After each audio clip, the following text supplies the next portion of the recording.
એટલા ભયંકર રોગો છે ને, આ બધા કોણ છે? RCM આને ખદેડવાનું કામ કરે છે કે નહીં?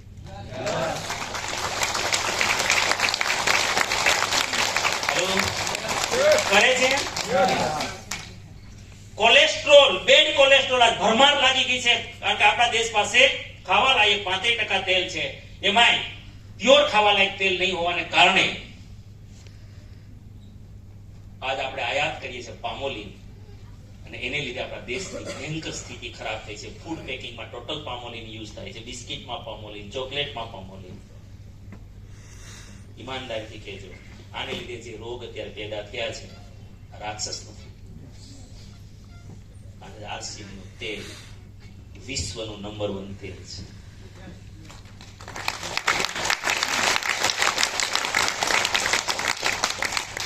હું ભણેલા મિત્રોને કહું, કદાચ અમારા અભણ ભાઈઓને તો ખબર બોલતા પણ ન આવડે, કે G and 3-MCPD, G plus 3-MCPD આ યુરોપિયન કન્ટ્રીનો માનક છે. શું એ જો 2% થી વધારે હોય ને તો તેલને ખાવા લાયક નથી કહેતા, લોકો ખાવા નથી દેતા. અને તમે કોઈ પણ તેલને રિફાઇન કરો ને એટલે 3-MCPD વધી જાય, કારણ કે 200 ડિગ્રી ગરમ કરવું પડે, અને ત્યારે એ જનરેટ થઈ જાય અને કેન્સરનું કારણ બને, એવા અનેક રોગોનું કારણ બને છે. એટલે યુરોપિયન કન્ટ્રીમાં એનો રીતસરનો સ્ટેન્ડર્ડ છે, અને તમારે લખવું પડે તેલ ઉપર.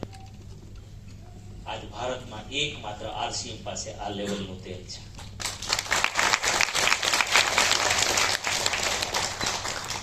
યુરોપિયન કન્ટ્રી પછી તમે ભારતના કોઈ પણ ટીન ઉપર મને કે ટ્રાન્સફેટ ફ્રી બતાવી દો સિમ્બોલ, જે ગવર્મેન્ટમાં કમ્પલસરી છે, નહીં મળે તમને સિવાય RCM.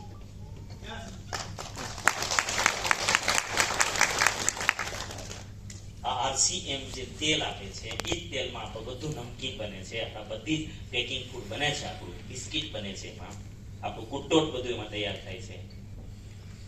આ RCM રાક્ષસોને મારે છે કે નહીં? અને RCM ની પ્રોડક્ટ ખાઈને તમે બધા સારા થયા છો કે નહીં? RCM નું ન્યુટ્રિશન ખાઈને સારા થયા છો કે નહીં? RCM નું ગામા ખાઈને સારા થયા છે કે નહીં? તમે કેટલાયને સારા કર્યા છે કે નહીં? તો તમે ભગવાનનું કામ નથી કરી રહ્યા, તમને ખબર નથી. તમને એમ લાગે છે કે 5000 માટે કામ કરીએ છીએ, ઇનડાયરેક્ટલી તમે ઈશ્વરનું કામ કરો છો.